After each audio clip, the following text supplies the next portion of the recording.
Hi, everybody, and welcome to our session here on goals. And by the way, let me just say a very happy new year to all of you. I noticed some of the messages going through your cell phones, and it seems as though everybody had a wonderful time.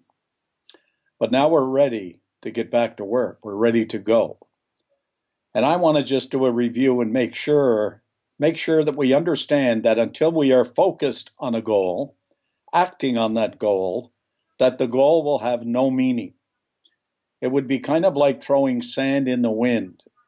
And I sent out a message yesterday that explains exactly that a person with a vision and no action, I mean, we're only kidding ourselves. That's like a nightmare.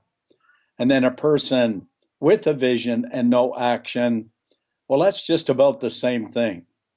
But of course, being one of the Eagles, we know that's not the case with us.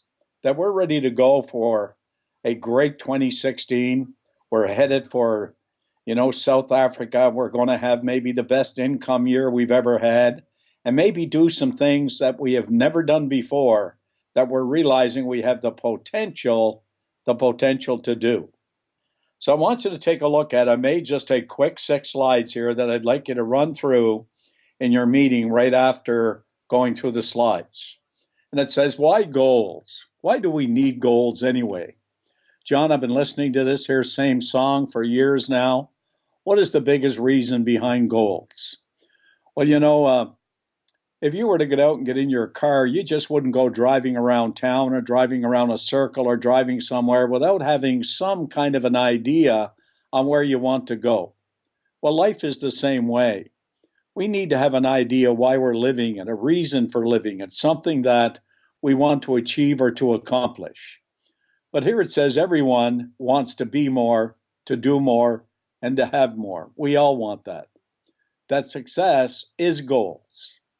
And when your ability reaches a point of being able to set goals, you find out as you start to work with it, it's the master skill of success to set and work toward goals.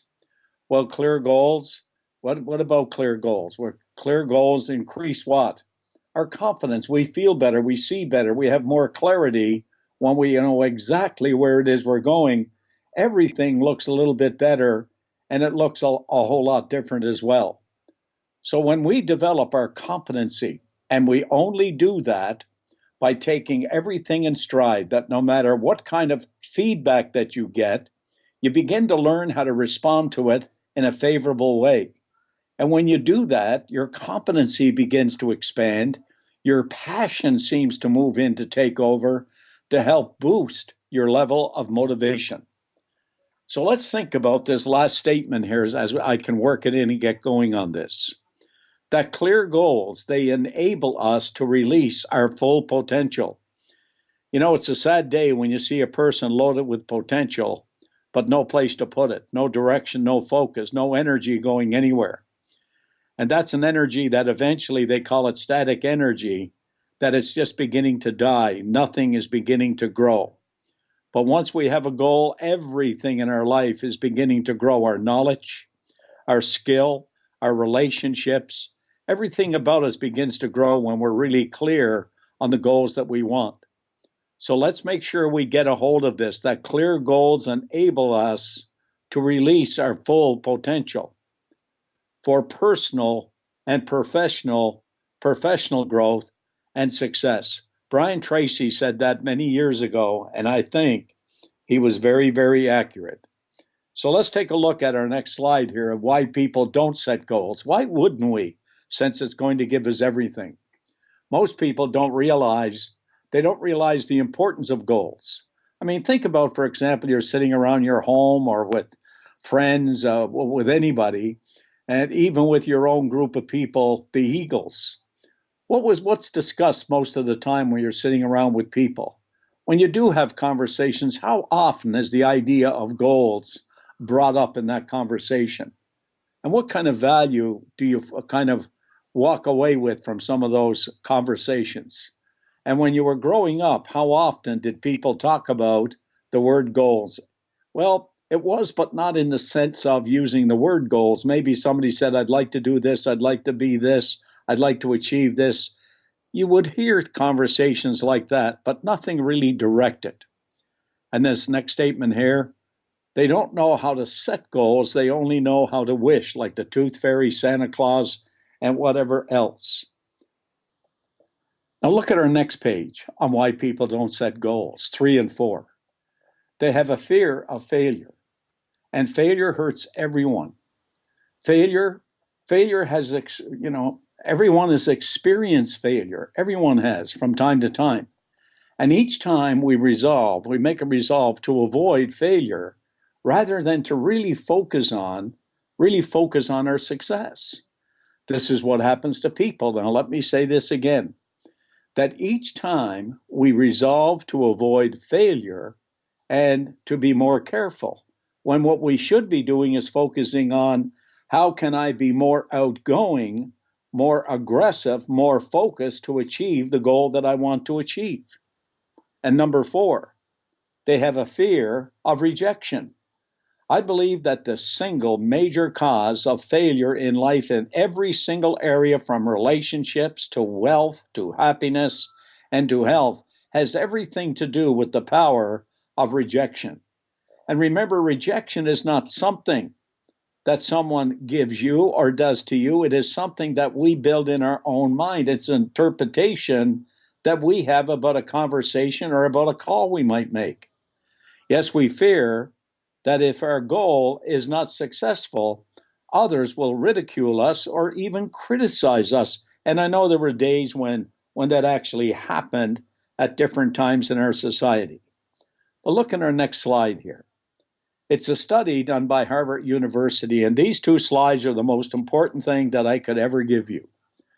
That in 1979, graduates of Harvard University were asked, have you set clear, written goals for yourself in your future, and made plans to accomplish them? Here's the results. 3% had clear written goals and plans. 13%, they had goals but nothing in writing. The 84%, they had no specific goals at all. Now, which group would you be in right now? Would you be in the 3%? Would you be in the 13%, the 84%? You know, when we were down in Penang in southeast, the south of Malaysia there, isn't this what we went through to become the 3%? And if you've got those clear written goals and you're taking action, you are in that 3%. Why would we even bother living in the 84%? It's all we have to do is make a decision to live in the 3%. A decision is all it would take to do this. There's no magic formula. We don't have to know anybody specifically. We just have to have that desire that is within all of us and make that decision. We're going to be into 3%. And then it continues on. What happened to this group of people from Harvard University? And I have the actual article on the study done on this here particular group. And they said, let's take a look at them, what happened 10 years later in 1989.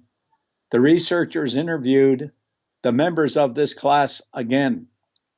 13%, the 13% who had no goals, but not in writing. They had goals, but not in writing. They just had goals.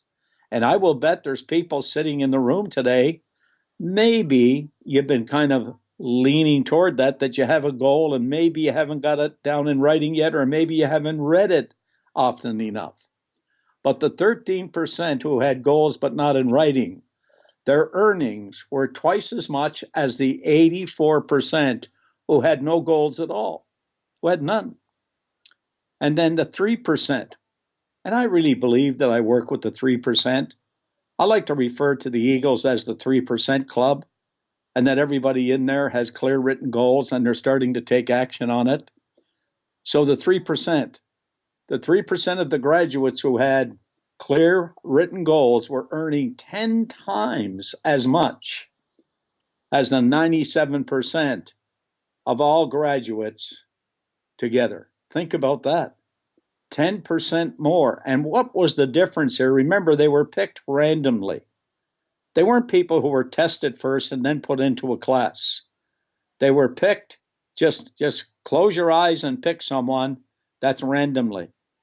You know, kind of like my good friend in there, KH. I know how hard you work, KH. I know how you work at being focused and getting it done.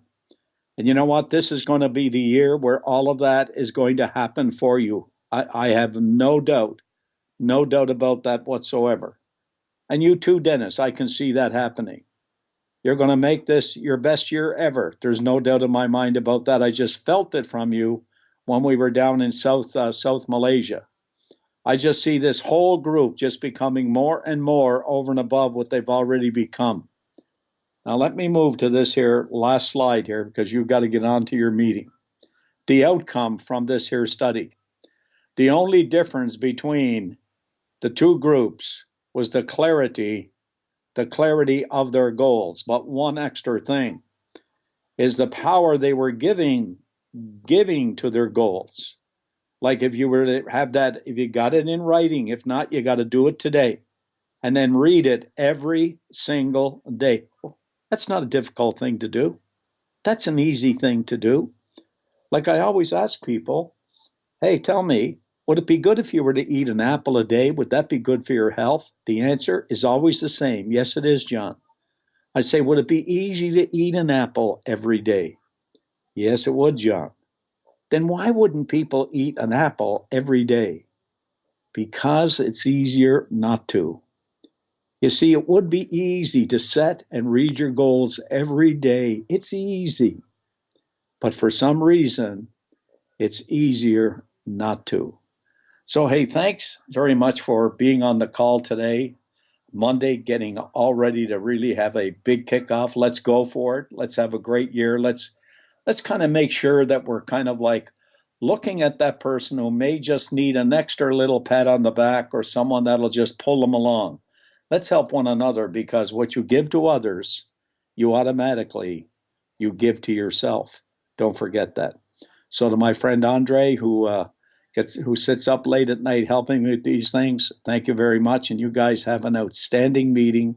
And I'll look forward to our team calls Wednesday, Thursday, Friday. You must send me a text, something to confirm your team and the meetings we'll have this week early in the morning. Okay.